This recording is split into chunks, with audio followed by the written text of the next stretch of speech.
નમસ્કાર મિત્રો, મજામાં ને? આપણે લાસ્ટ લેક્ચરમાં યુનિટ 6 ની ચર્ચા કરતા the night train at Deoli. એમાં તમે વિડીયો જોયો હશે, તમને ખ્યાલ આવી ગયો હશે. આપણે પેજ નંબર 56 સુધી પહોંચ્યા હતા કે જ્યારે લેખક પોતાના દાદીના ઘરે છે, દેહરાથી જ્યારે પાછા ફરે છે, 2 મહિનાના વેકેશન સ્પેન્ડ કરે છે, છોકરીને ભૂલી જાય છે ત્યાંના એટમોસ્ફિયરમાં વાતાવરણ. આફ્ટર 2 months જ્યારે ફરીથી એ દેઓલી સ્ટેશનમાં એન્ટર થાય છે, એમના માઇન્ડમાં ફરીથી પેલી છોકરી યાદ આવે છે. અને એ સમયે એ છોકરી પ્લેટફોર્મ પર ઊભી હોય છે, એને જોઈને વેવિંગ કરે છે, હાથ હલાવે છે. બંને એકબીજાને ખુશ થાય છે. કેમ? કારણ કે બંને એકબીજાને યાદ રાખી શક્યા હતા. આગળ જોઈએ પેજ નંબર 57 ઉપર. She did not start selling basket but came straight to the tea store. હવે પેલી છોકરી બાસ્કેટ નહોતી વેચતી, પણ જેવા લેખકને જોયા, બરાબર, તો એ સીધી ક્યાં જાય છે? ટી સ્ટોર ઉપર. એને એમ હતું કે હમણે ફરીથી આ લેખક ત્યાં ટી સ્ટોર ઉપર આવશે. કારણ કે આપણે જોયું હતું કે જ્યારે લેખકે બાસ્કેટ ખરીદ્યું એ સમયે ટી સ્ટોર ઉપર ખરીદ્યું. આપણે લાસ્ટ લેક્ચરમાં જોયું. એટલે એને એમ થયું કે કદાચ આ ત્યાં આવશે. સીધી ટી સ્ટોર ઉપર જાય છે. Her dark eyes were suddenly filled with light. એની આંખો તરત પ્રકાશથી ભરાઈ જાય છે. We said nothing for some time, but we spoke without words. અમે એટલે બંને, લેખક અને છોકરી, કશું જ બોલ્યા નહીં થોડા સમય સુધી, પણ we spoke without words. અમે બોલ્યા કેવી રીતે? શબ્દો વિના બોલ્યા. એટલે કે લાગણીથી એકબીજાને વાતો કરતા હોય એવો એના ભાવ લીધો છે. He felt the impulse to put her on the train there and then and take her away with me. અને ઉમર તો લાગણી થઈ ગઈ લેખકને કે આ છોકરીને હું મારી સાથે ટ્રેનમાં લઈ જાઉં. I could not bear the thought of watching her vanish into the darkness of Deoli station. bear એટલે સહન કરવું. આપણે જોયું હતું કે જ્યારે દેઓલી સ્ટેશનમાં છોકરીને જોઈ પછી લેખક દેહરા ગયા દાદીના ઘરે, તો એ સમય દરમિયાન રસ્તામાં સુઈ શક્યા નહોતા. ત્યાં પહોંચ્યા નહીં ક્યાં સુધી? સમજો. ત્યાં જઈને ત્યાં વાતાવરણ ભૂલી જાય છે છોકરી. હવે શું કહેવા માંગે છે કે આ છોકરી વેની સંદૂર થઈ, અદ્રશ્ય થઈ ગયું. અદ્રશ્ય થઈ જાય એવું હવે સહન કરી શકીશ નહીં. I took the basket from her hand and put them on the ground. મેં એના હાથમાંથી બાસ્કેટ લઈ લીધું અને ક્યાં મૂક્યું? ગ્રાઉન્ડ ઉપર, નીચે જમીન ઉપર મૂકી દીધું. She put on her hand to take a basket, but I caught her hand and held it. જેવું લેખકે એ છોકરીના હાથમાંથી બાસ્કેટ નીચે મૂક્યું ગ્રાઉન્ડ ઉપર, જમીન ઉપર, એ છોકરી બાસ્કેટ લેવા જાય છે. અને જેવી એ છોકરી બાસ્કેટ લેવા જાય છે, લેખક એનો હાથ પકડી લે છે. I have to go to Delhi. I said. મેં કહ્યું હું દિલ્હી જઈ રહ્યો છું. She nodded. એને પોતાનું માથું નામાં હલાવ્યું. I don't have to go anywhere. મારે ક્યાંય જવાનું નથી. ફરીથી આ વાક્ય યાદ રાખજો, કારણ કે વાક્યો કન્ફ્યુઝન વાળા છે. બરાબર? કોણ બોલે છે, કોને કહે છે, એમાં કન્ફ્યુઝન ન થાય. Okay? I don't have to go anywhere. મારે ક્યાંય જવાનું નથી. The guard blew his whistle and I hated the guard for doing that. ફરી પછી એના એક ઘટના જે પહેલા બની હતી વાત કરવા જાય છે, ટ્રેન ઉપરવાનો સમય થઈ જાય છે, ગાર્ડ વિસલ મારે છે, ફરી એ વસ્તુ બને છે, ગાર્ડ વિસલ વગાડે છે, પણ એ વખતે લેખક એ વિસલને ધિક્કારે છે. I will come again, I said. મેં કહ્યું ફરી આવીશ. Will you be here? તો અહીંયા આવશું ને? She nodded. એને માથું હલાવ્યું. I don't have to go anywhere. મારે ક્યાંય જવાનું નથી. She nodded again. The bell clanged and the train slid forward. ધીમે ધીમે ધીમે slide forward. ધીમે ધીમે ધીમે ટ્રેન આગળ વધવા લાગી છે. I had to pull my hand away from the girl and ran for the moving train. મેં પેલો હાથ છોકરીનો પકડ્યો મૂકીને ટ્રેનમાં બેસવા માટે ટ્રેન તરફ દોડ્યો. This time I did not forget her. આ સમયે હું આ છોકરીને ભૂલી શક્યો નહીં. She was with me for the rest of journey and for long after. બાકીની મુસાફરી દરમિયાન મારી સાથે હતી અને પછી ઘણા સમય સુધી. And for long after. મુસાફરી જર્નીમાં તો ખરી જ અને એના પછી પણ ઘણા સમય સુધી એ છોકરી મારી સાથે હતી. All that year she was a bright living thing. આખું વર્ષ મારામાં જીવંત હોય, હું એને જ યાદ કરતો હોય એવું થઈ રહ્યું. હંમેશા હું એને જ યાદ કરી રહ્યો હતો. And when the college term ended, I packed in haste and left for Dehra earlier than usual. ફરી પાછું વેકેશન મળ્યું. જનરલી હું જતો હતો સામાન્ય રીતે યુઝ્યુઅલી એના કરતાં થોડો વહેલો હેસ્ટ ફટાફટ પેકિંગ કરીને જવાની તૈયારી કરી. કેમ? કારણ કે એની આશા એ હતી કે આ છોકરી ત્યાં એને જોવા મળશે. આપણે જોયું કે બે ઘટનાઓ બની કે જેમાં એ છોકરીનો કોન્ટેક્ટ થયો છે. જે કે આપણે લાસ્ટ લેક્ચરમાં જોયું હતું, પહેલી વખત બાસ્કેટ જ્યારે ખરીદી લેખકે એ સમયે ટી સ્ટોરમાં ઘટના બની હતી. પણ એ સમયે એન્જિનનો બધાનો ટ્રેન ચાલુ થઈ એટલે લેખકને જવું પડ્યું. ફરી પાછા આફ્ટર 2 મંથ લેટર 2 મહિના પછી આવ્યા, ફરી એના એ જ ઘટના, એના એ જ છોકરી મળે છે, ફરી પાછી વાત કરવાની શરૂઆત કરે છે ત્યારે ટ્રેનનો અવાજ આવે છે, જવાનું થાય છે.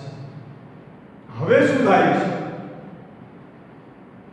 હવે તો કોલેજ પૂરી થઈ જાય, આખું વર્ષ એ લાઈફ મતલબ લિવિંગ જીવંત રહે છે એના માઇન્ડમાં, લેખકના માઇન્ડમાં. વેકેશન કરવાની તૈયારી હોય છે. હું સામાન્ય રીતે દાદીના ઘરે જતો હતો દેહરા, એના કરતાં થોડો વહેલો ફટાફટ સામાન પેક કરીને જવાની તૈયારી કરી લીધી. I was nervous and anxious as the train entered the valley.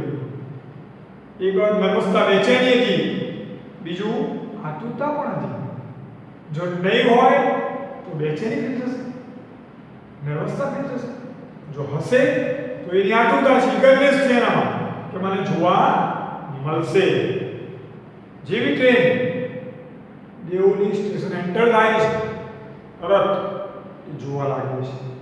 I was wondering what I should say to the girl and what I should do. મને ખબર નથી પડતી કે મારે છોકરી સાથે શું કરવું જોઈએ, મારે એને શું કહેવું જોઈએ. મને ખ્યાલ હતો નહોતો.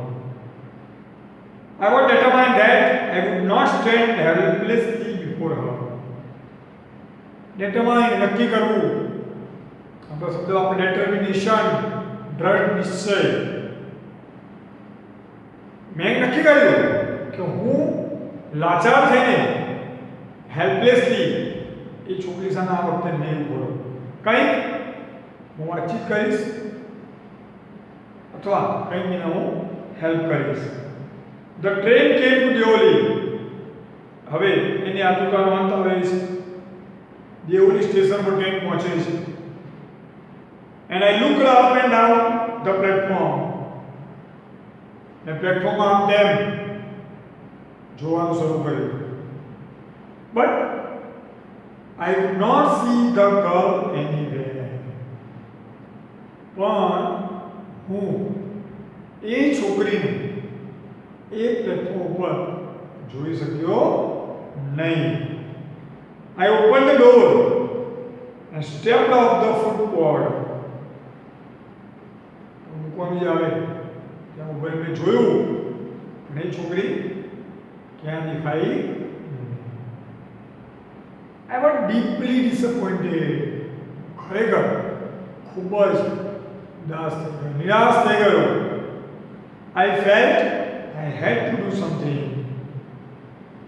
મેં એવું વિચાર્યું, અનુભવ્યું કે મારે કંઈક કરવું જોઈએ. And so I ran up to the station master and said. તેથી હું કોની પાસે ગયો? સ્ટેશન માસ્ટર પાસે. આ ત્રીજું નામ આવે છે ધ સ્ટેશન માસ્ટર. ગત આપણે જોયું કોણ કોણ છે, કોને કહે છે? ધ ઓથર, ધ ગર્લ અથવા ઈગલ અને સ્ટેશન માસ્ટર. બરાબર? હું દોડીને તરત સ્ટેશન માસ્ટર તરફ ગયો. એન્ડ સેડ, મેં એમને પૂછ્યું, do you know the girl who used to sell basket here? લેખકે સ્ટેશન માસ્ટરે પૂછ્યું, શું તમે છોકરીને જાણો છો કે જે અહીંયા પ્લેટફોર્મ ઉપર બાસ્કેટ વેચતી હોય છે? No, I don't, said the station master. Station માસ્ટરે કહ્યું કે ના, હું એ છોકરીને જાણતો નથી. The train was moving out of the station. Train ધીમે ધીમે ધીમે ટાઈમ થઈ ગયો એનો ઉપરવાની તૈયાર થાય છે. And I had to run up the platform and jump for the door of my compartment. ફરીથી પાછી ત્રીજી વખત એના સિચ્યુએશન. ફટાફટ દોડીને ટ્રેનમાં હું બેસી ગયો છું. As the only platform vanished, I decided that one day I would have to break journey there. Deoli station દ્રશ્ય થઈ જાય છે, ટ્રેન ચાલુ થઈ જાય, ઉપડે છે. મેં નક્કી કર્યું કે હું મારી મુસાફરી અહીંયા અટકાવીશ. I would spend a day in the town. હું આખો દિવસ આ દેવલીમાં પસાર કરીશ. મેક ઇન્ક્વાયરીઝ, પૂછપરછ કરીશ. એન્ડ ફાઇન્ડ ધ ગર્લ, અને છોકરીને શોધીશ. કઈ છોકરી? તો who had stolen my heart with nothing but a look from her dark, impatient eye. જેને મારું એની અધીરાઈ ભરી આંખોથી મારું હૃદય લઈ લીધું છે, ચોરી લીધું છે, એવી છોકરીની હું તપાસ કરીશ. કઈ જગ્યાએ? દેવલી સ્ટેશન પર, મતલબ ટાઉન. એક દિવસ રોકાઈશ, મારી જર્ની બ્રેક કરીશ, હું પૂછપરછ કરીશ, એ છોકરીને શોધીશ.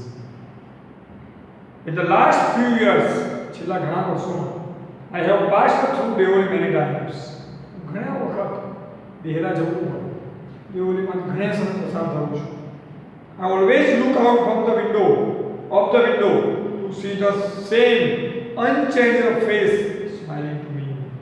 હું જ્યારે પણ જાઉં ત્યારે તરત જ જેવી ટ્રેન દેવલી સ્ટેશન પર એન્ટર થાય છે, તરત જ પ્લેટફોર્મ પર આમ તેમ ધીરે ધ્યાન જોવા લાગું છું. કઈ આશાએ? કદાચ પેલી છોકરી જોવા મળે. એ જ અનચેન્જિંગ ફેસ સ્માઇલિંગ, હસતો ચહેરો જેમાં કોઈ ચેન્જિંગ આવ્યો ન.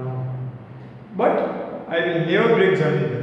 હું જોઉં છું ખરો, પણ મેં નક્કી પણ કર્યું છે હજુ સુધી મેં મારી જર્ની, મારી મુસાફરી એ સ્ટેશન પર અટકાવી નથી. I prefer to keep hopping and dreaming and looking out of the window for the girl with the basket waiting for me. હું આશા રાખું છું, એવા સ્વપ્ન સેવું છું કેવા, જ્યારે હું જાઉં અને કદાચ મારી બહાર નજર કરું વિન્ડોની બહાર, અને કદાચ મને છોકરી બાસ્કેટ વેચનારી જોવા મળે. I never break my journey at Devoli. ક્યારેય દેવોલી સ્ટેશન ઉપર મારી જર્ની મુસાફરી અટકાવી નથી. But I pass through as often as I can. વારંવાર ત્યાંથી ગયો છું પણ આજ દિન સુધી મેં મારી જર્ની મુસાફરી અટકાવી નથી. એના ઓથર છે રસ્કિન બોન્ડ દ્વારા લખાયેલી છે. અહીંયા આપણે યુનિટ પૂરો કરીએ છીએ. તમને ખ્યાલ આવી જ ગયો હશે. શરૂમાં આપણે જોયું કે વેકેશન સ્પેન્ડ કરવાની દેહરા જાય છે, વચ્ચે દેવોલી સ્ટેશન આવે છે, 50 કિલોમીટર ડિસ્ટન્સ છે દેહરા અને દેવોલી વચ્ચે. લાસ્ટ લેક્ચરમાં જોયું એક છોકરી સાથે અનાયાસે મુલાકાત થાય છે. કોઈ નો કોન્ટેક્ટ, નો રિલેશન, કોઈ સંબંધ નથી, માત્ર એક બાસ્કેટ વેચનારી છોકરી છે. વારંવાર આગ્રહથી લેખક બાસ્કેટ ખરીદે છે. એ સમયે પૈસા આપતી વખતે એની ફિંગર ટચ કરવા ઈચ્છે છે, સ્પર્શ કરવા ઈચ્છે છે, પણ થઈ શકતો નથી. ટ્રેનનું કોઈ દેર થાય છે, એન્જિન અવાજ આવે છે, બેસી જતા રહે છે દેર. ફરી પાછા આવે છે, ફરી એ જ છોકરી મળે છે, ફરી એનો હાથ પણ પકડે છે, ફરી પાછા એન્જિન શરૂ થાય છે, ટ્રેન ઉપડે છે, જવું પડે છે. ત્રીજી વખત જ્યારે આવે છે અને છોકરી હોતી નથી. ઇન્ક્વાયરી કરે છે પણ જોવા મળતી નથી. પ્રોમિસ આપે છે પોતાની જાતને કે હું એક દિવસ મુસાફરીમાં અટકાવી બ્રેક કરીશ અને છોકરીની હું તપાસ કરીશ, ઇન્ક્વાયરી કરીશ, માહિતી મેળવીશ. પણ આજ દિન સુધી લેખક ક્યાં છે? સ્વીકાર કરે છે કે આજ દિન સુધી નીકળું છું ઘણી વખત, મેં મારી મુસાફરીને અટકાવી નથી. ઓકે, અહીંયા આપણા યુનિટ પૂર્ણ કરીએ છીએ. આપણે એઝ યુઝ્યુઅલ દરેક પાઠમાં ગ્લોસરી લખવાની જ છે. ગ્લોસરી એટલે નિયરેસ્ટ મિનિંગ થશે, તેના સમાનાર્થી હોઈ શકે. બરાબર, અમુકમાં ગુજરાતી આપેલું છે. ઓકે, કારણ કે વર્કશીટમાં આપણે ગ્લોસરી આપતા નથી. બરાબર, બાકીના ક્વેશ્ચન વર્કશીટમાં હોય છે. અને વર્કશીટ આપણે તમને ખ્યાલ છે કે મારા નોટમાં લખવાની છે, તો એ સ્કૂલમાં જમા કરાવો છો એ વર્કશીટમાં પૂરીને જમા કરાવવાની છે. ઓકે, તો આ પાઠ ફરી એકવાર રીડ કરી લેજો. વિડીયો જોયા પછી પાઠ ફરી વાંચી લેવાનો છે તો ખ્યાલ આવી જશે. છતાં પણ ખ્યાલ ન આવે તો જ્યારે આપણે મળીએ આવો ત્યારે તમે પૂછી શકો છો. ઓકે, તો મળીએ આપણે નેક્સ્ટ લેક્ચરમાં એક નવા ટોપિક સાથે. ત્યાં સુધી bye, take care, thanks all.